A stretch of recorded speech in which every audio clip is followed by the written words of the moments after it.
Kansas Agri Report. I'm Ken Rogers. In this week's program, we go back to class as K-State and others are back in school. We'll chat with Dr. Alan Featherstone, the head of the Ag Economics Department at K-State. We'll talk enrollment numbers being up, as well as get a better understanding of the wheat basis here in Kansas. We'll also have features from the Kansas Soybean Commission, Kansas Department of Agriculture, and Kansas Grain Sorghum, along with a weekly update from the Kansas Livestock Association and market information from Pinion. Kansas Ag Report brought to you in part by the Kansas Soybean Commission, the Soybean Checkoff, progress powered by Kansas farmers. Kansas Farm Bureau, a grassroots ag organization representing the state's farm and ranch families since 1919, kfb.org.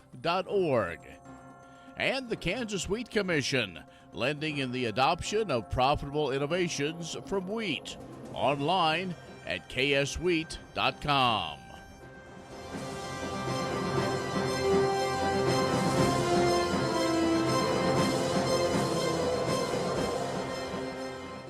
In agricultural information, the farmland market across the Midwest is resilient, and while the markets have been pushing lower for almost a year after reaching below break-even levels, Doug Hensley is president of Hertz Farm Management and says we've yet to see land prices retreat in similar fashion. Now, while land sales aren't making new highs, sale after sale, the early summer months is a reminder of how valuable the opportunity to own the farm next door is. Farmland is highly sought after. He said, I know landowners who've waited decades to position themselves to make a move when a specific farm becomes available. He said, for some, the timing doesn't matter. He also says it does somewhat mute the effect of the grain market volatility, as not all of last year's production is getting sold at current price levels. Plus, the opportunity to buy the right farm surfaces, he says many land buyers can easily sacrifice other capital expenditures. Well, the August Purdue University CME Group Ag Economy Barometer dipped 13 points from July to now a reading of 100. That drop echoes levels seen from the fall of 2015 through winter of 2016, the early stages of significant downturn in the U.S. farm economy. Index of current conditions dropping 17 points to 83. The index of future expectations reducing by 11 to 108. Weakening farm income weighing heavily on farmer sentiment as the outlook for bountiful fall harvest was more than offset by dropping crop prices. This month's decline provides a significant signal that farmers are concerned about the possibility of extending weakness in farm incomes, similar to what took place in 2015 to 2019. The August survey results also indicate a move among farmers' primary concern, 30% identifying lower commodity prices as the primary concern, 33% cite high input costs. K-State plant pathologists and entomologists are reporting the first known case of corn stunt disease in Kansas, coming on the heels of reports in neighboring Oklahoma and Missouri. Row crop plant pathologist Rodrigo Onofre said as of August 29th, corn stunt disease and associated symptoms were confirmed in Sedgwick, Pratt, Stafford, and Edwards counties, and sweet corn in Riley County. He said recent scouting efforts across Kansas confirm active leafhoppers in many other counties in central and the southwest. He said the incidence of disease was low overall, and much of the corn crop is in the later stages of maturity. Corn stunt is a bacterial disease that results in severely stunted plants that often produce multiple small ears with loose or missing kernels, and may also result in leaves turning red. Onofre encourages producers to submit suspected samples of corn stunt to the K-State Plant Pathology Disease Diagnostic Lab. Producers can contact the local extension agent to help in submitting that sample, or you can go online and find more instructions. That's Ag News. We'll have more coming up in a moment. The Kansas Ag Report brought to you in part by Kansas Grain Sorghum, growers working together. Learn more at ksgrainsorghum.org. Grass and Grain, online or in the mail, keeping Kansas farmers informed for over 60 years. grassandgrain.com.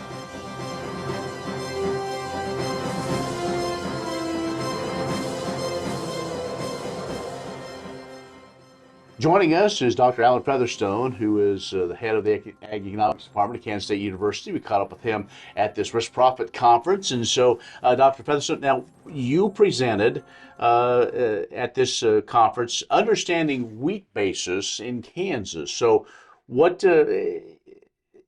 I guess, what triggered to have that discussion here? Part of it was we had a Master of Agribusiness student that was finishing up that works for Kansas Wheat. And so she was obviously interested in the wheat market. And so what we ended up doing is taking a historical look to about 10 years worth of data on 21 locations within the state of Kansas in terms of, we did the 6 Western crop reporting districts, and then Kansas Wheat looks at the Eastern as just one district simply because of wheat production in the area. And there were a couple things that we ended up taking a look at. The first thing is just how wheat basis changes from year to year in terms of, is it consistent over the years, or is one year drastically different than the rest? And then the second aspect we looked at was, what are the factors that move wheat basis in terms of whether or not it be transportation, whether or not it be futures markets, just to try to understand in terms of, are there factors that producers can look at that might help them anticipate what that basis is going to do. Okay, so was there a hypothesis moving forward, or was this simply a matter of digesting the data and then kind of give us a historical perspective? Yeah, it was digesting the data from a historical perspective looking forward, and then kind of moving there. But one of the things that was interesting that we found is from a year-to-year basis, or year-to-year basis is pretty consistent. And there will be aspects, but for example, if you look at the western part of the state, you're looking at a 60-cent basis. And what that means is that the cash price is about 60 cents below what the futures price is for the Kansas City market. And then as you move east, in terms of, there's a band where there's about a 50-cent basis. And then as you get closer to Saline, it drops to about 40 cents on an annual basis. There is variability there. For example, the 2016 crop, where there were all kinds of issues with regards to convergence, and that the basis just took a very abnormal pattern where it dropped to more than $1 in many parts of the state. Part of that started the previous year's crop, and it kind of went into that 2015, 2016 crop. Since then, in terms of basis, has been relatively boring in terms of, there's a little bit of an increase over the marketing year. And for wheat, we're looking at a July 1 to June 30th type marketing year. And so you see a little bit of narrowing, but it's been much more consistent. And so if you kind of look at it out of maybe 10 years, 8 out of the 10 years, it's pretty consistent, where it's pretty flat, maybe a little bit of an increase over time. But then there are those anomalies. If you look at where we are kind of right now, we're kind of more in an anomalous period where the basis is a little bit larger than it historically is. And so whether or not that closes up, I think is really important for Kansas farmers. And in terms of, it kind of leads into the second part of the study in terms of what causes that. Basis moves inversely with regards to the futures market. And so when the futures price decreases, the basis actually widens. And so in some respects, it's a double whammy to the Kansas producer, is that globally there isn't as much demand, but then in Kansas there's even less demand. And so it's consistent with market theory that the further you get for the market, the more transportation it is, you're going to get larger swings in basis. And so we have seen that. And so futures price is a big driver. The other thing that is important is that ocean freight rates are very important in basis. And so if you look at the models we estimated in each of the 21 locations across Kansas that we studied, the quantitative measure of the change in basis due to a change in ocean freight rates are very consistent. And so as ocean freight rates rise, basis widens. As ocean freight rates fall, and basis shrinks. And again, that's what you would expect in terms of it costs less to move Kansas wheat to the other parts of the world, and so that's a smaller type basis. And so certainly probably the takeaways, the futures market, we looked at that. It was extremely consistent from location to location. And so what that says is the market's pretty efficient in terms of there isn't one location that's taking advantage of the Kansas producer than the other. Probably the other thing that's very important is just having the facilities in terms of those locations that had the unit train loading ability and just more opportunity for local markets. The basis is smaller. In those locations that are further from those, the basis is wider. And so certainly transportation and local demand are very important in explaining that basis. All right, very good. Dr. Alan Featherstone is head of the Ag Economics Department at Kansas State University. We'll take a quick break. Back with more in just a moment. Kansas Ag Report brought to you in part by the Kansas Livestock Association, supporting members' business interests and meeting consumer demands. KLA.org. Oldie Seed Farms, carrying soil-specific seed. Find them on the web at oldieseed.com. That's OHLDE seed.com. And Kansas Corn, building the future at kansascorn.com.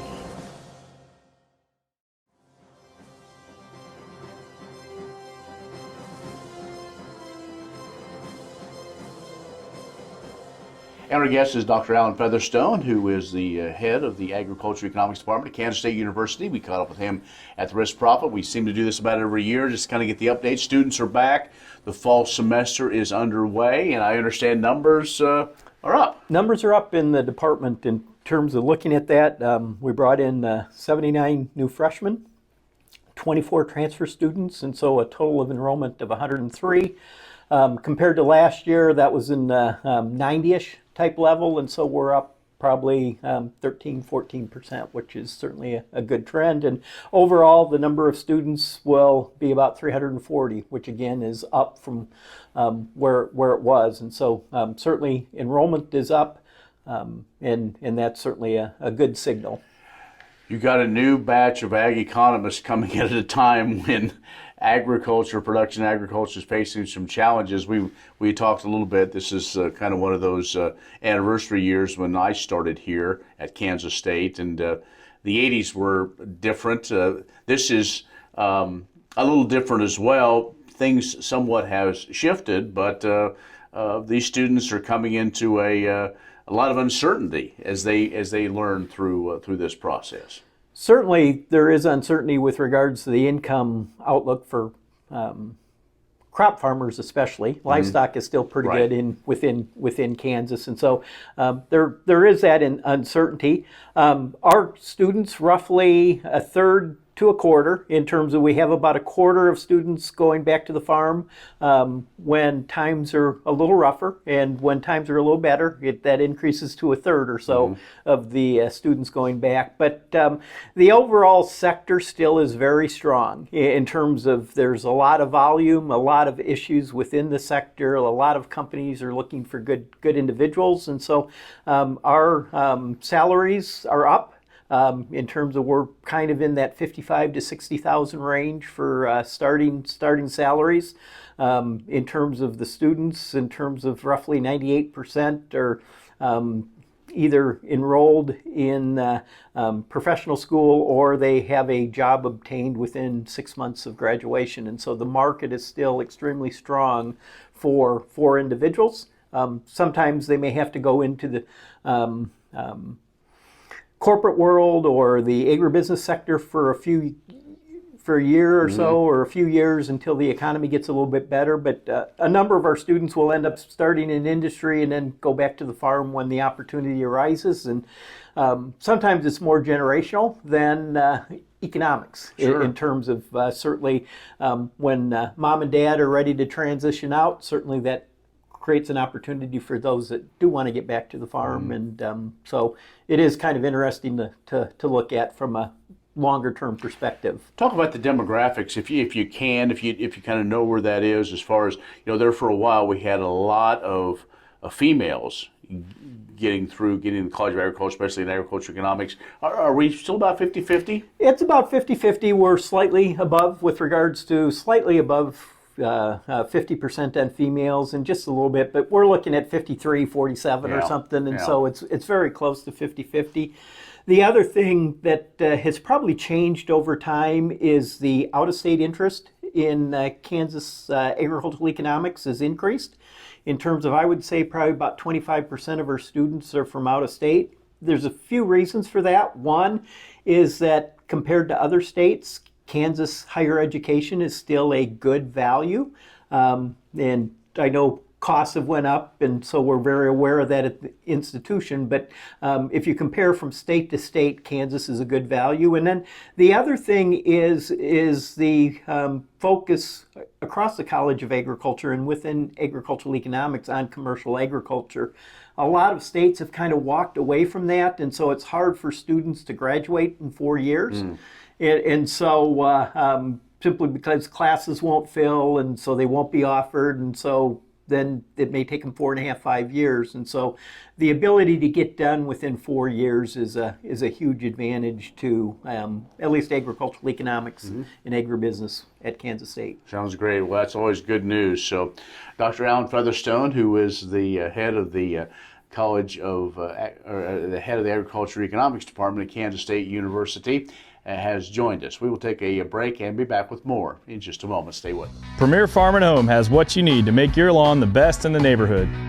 Hi, I'm Ken. We choose Premier Farm and Home for the professional look that we do ourselves.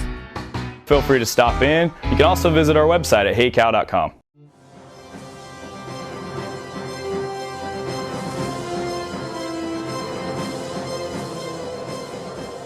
Soy as an ingredient offers a lot to consumers. Important nutrients, health benefits, versatility, and it is grown in fields right here in the U.S. and right here in Kansas.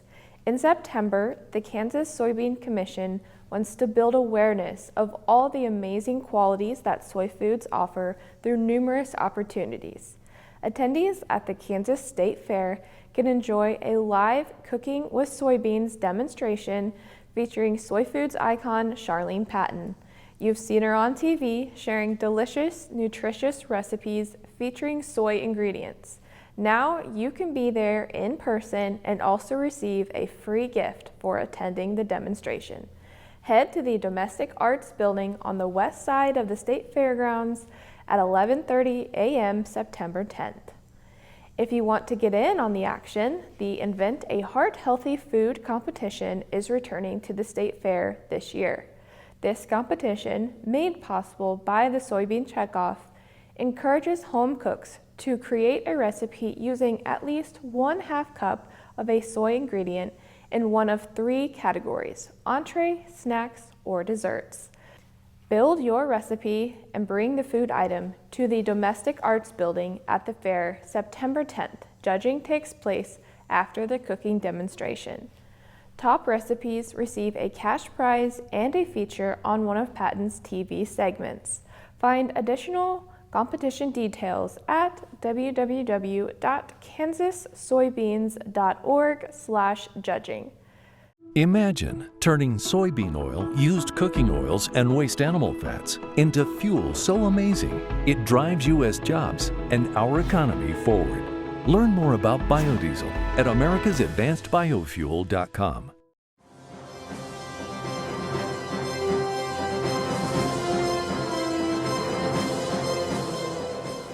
Hi everyone, I'm Maddie Meyer, Director of Communications and Outreach at Kansas Grain Sorghum.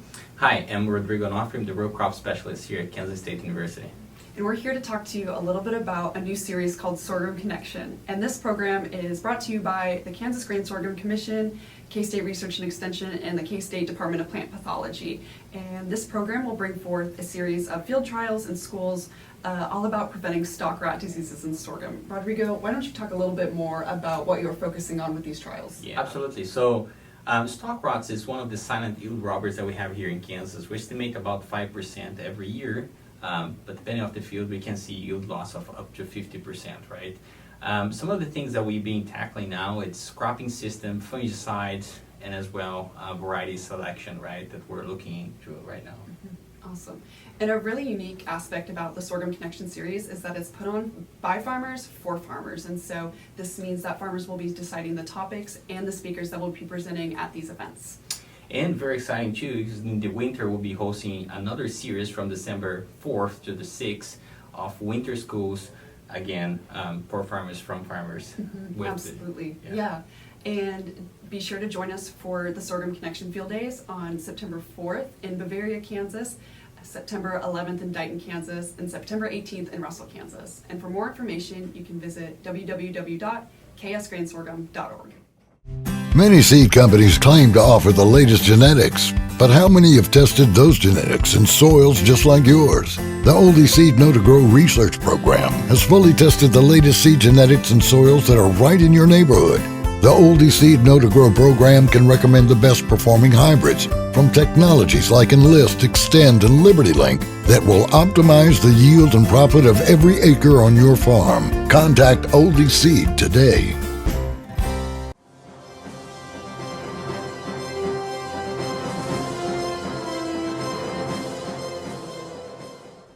September is just around the corner, and that means it's time for the Kansas State Fair.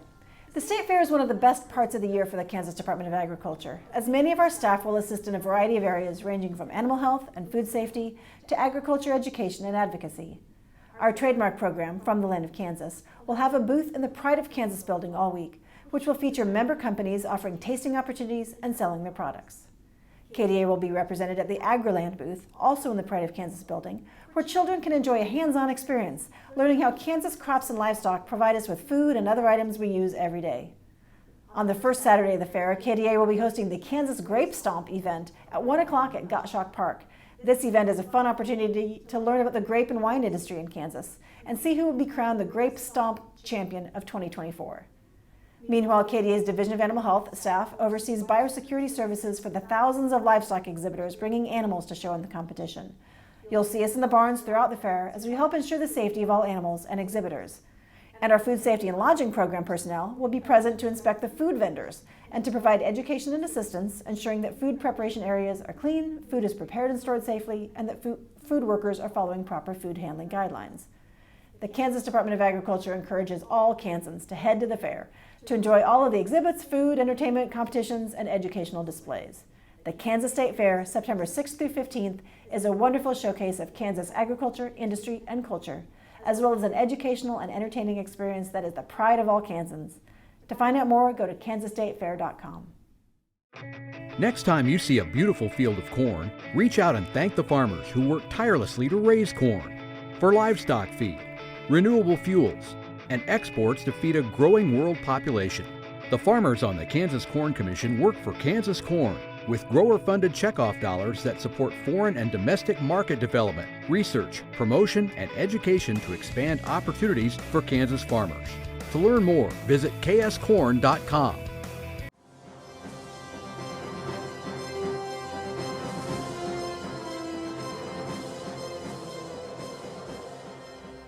Increasing consumer confidence in how beef is raised may seem like a tall task, but due to ranchers investing time in beef quality assurance training, progress is being made one certification at a time. Raised with Respect, a campaign launched in 2023 by Cisco and Certified Angus Beef, uses BQA as the conduit to talk about cattle care efforts with chefs and consumers purchasing beef. The campaign originated to support producers by helping them stay current on best management practices and increasing consumer confidence in beef production.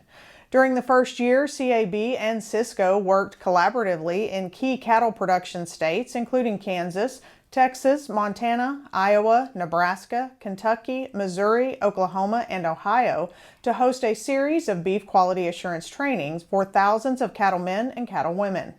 Through the in-person events and promotion of online training opportunities, more than 1,500 ranchers earned their beef quality assurance certification. To kick off the second year of the campaign, more trainings are being scheduled for the remainder of 2024 and into 2025. For more information, go to cabcattle.com. Producers interested in becoming BQA certified but unable to attend an in-person event are encouraged to complete the free course online at bqa.org. Imagine turning soybean oil, used cooking oils, and waste animal fats into fuel so amazing it drives U.S. jobs and our economy forward. Learn more about biodiesel at americasadvancedbiofuel.com.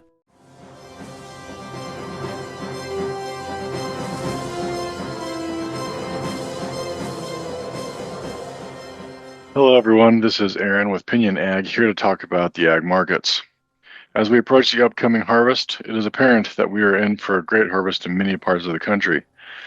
In our most recent USDA report, they had corn estimated at 183.1 bushels to the acre, up 5.8 bushels from last year. Other independent production estimates have come in behind the USDA, with the Pro Farmer Tour estimate at 181.1 bushels, Allendale at 182.53 bushels, and StoneX at 182.9. In many bean growing areas, we are moving right along, with 13% of soybeans dropping their leaves at this point. As with the corn, it looks like we'll be seeing a terrific harvest this fall, with the USDA estimating yield at 53.2 bushels to the acre. Unlike corn, however, independent estimates pretty well fall in line with the USDA, with Allendale at 53.3 bushels to the acre and StoneX at 53.0. As of late, we have seen a nice rally in corn and beans, giving much needed relief from the constant bleeding. These corn rallied from its low, almost 30 cents, taking out the 20 and the 50-day moving averages.